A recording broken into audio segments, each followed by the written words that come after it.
আমাদের দেশে দেখেন এক গ্রুপ গেছে আরেক গ্রুপ আইছে, কথা বুঝেন তো?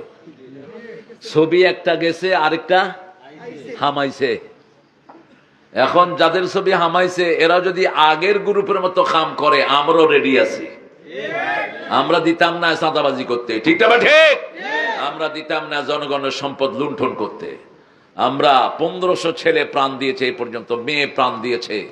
এরপরে বিগত 16 বছরে জামাতের অসংখ্য লোক প্রাণ দিয়েছে, ঠিক না? ঠিক, বিএনপির প্রাণ দিয়েছে। যারা যারা আমরা আন্দোলনে ছিলাম, হেফাজতের ইসলামের অনেক লোক প্রাণ দিয়েছে কি দেয়নি? তাদেরকে পাখির মতো গুলি করে হত্যা করা হয়েছে। আমাদের 57 জন আর্মি অফিসারকে হত্যা করা হয়েছে।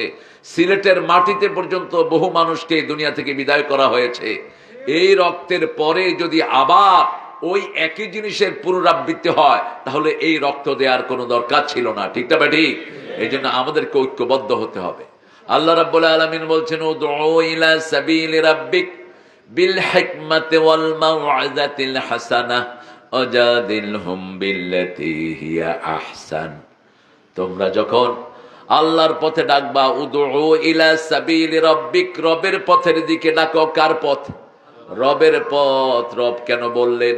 রব আছে যেখানে সমাধান আছে, সেখানে রবের প্রথম শিক্ষা হলো সালাত। এই জন্য প্রত্যেক নবীর আমলে সালাতকে ফরজ করে দিয়েছেন কে?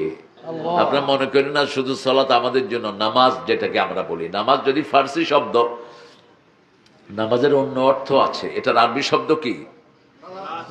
আরবি শব্দ কি? সালাত। আমরা কিন্তু সালাত বলতে অন্য জিনিস বুঝাই।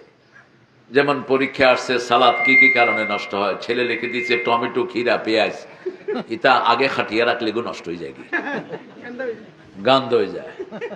তো এটা সালাত, এটা হলো সালাত, এটা হলো সালাত। সালাত মানে হলো ইস্তেকামত, সালাত মানে হলো সোজা করা, সালাত মানে হলো আল্লাহর জন্য নত হওয়া। অনেকগুলো অর্থ সালাতের। সালাত যখন আল্লাহর পক্ষ থেকে হয় তখন রহমত বর্ষণ করা হয়, আর যখন আমাদের পক্ষ থেকে হয় তখন রহমত চাওয়া হয়, ঠিক না? ঠিক, যেমন সূরা আহজাবে আল্লাহ বলছেন, ইন্নাল্লাহা ওয়া মালাইকাতাহু ইউসাল্লুনা আলান নবী ইয়া আইয়ুহাল্লাযীনা আমানু সাল্লু আলাইহি ওয়া সাল্লিমু তাসলিমা। হে মুমিনেরা, নিশ্চয় ফেরেশতা এবং আল্লাহ, ফেরেশতা এবং আল্লাহ। এখন ফেরেশতারা যা করে আল্লাহ কি তা করবে?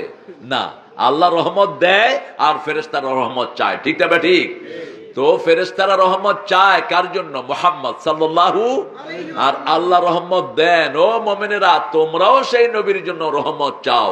আল্লাহুম্মা সাল্লি আলা মুহাম্মদ ওয়া আলা আলি মুহাম্মদ কামা সাল্লাইতা আলা ইব্রাহিম। আমরা এভাবে রহমত চাই। হে আল্লাহ, আপনার হাবিবের উপর রহম করেন।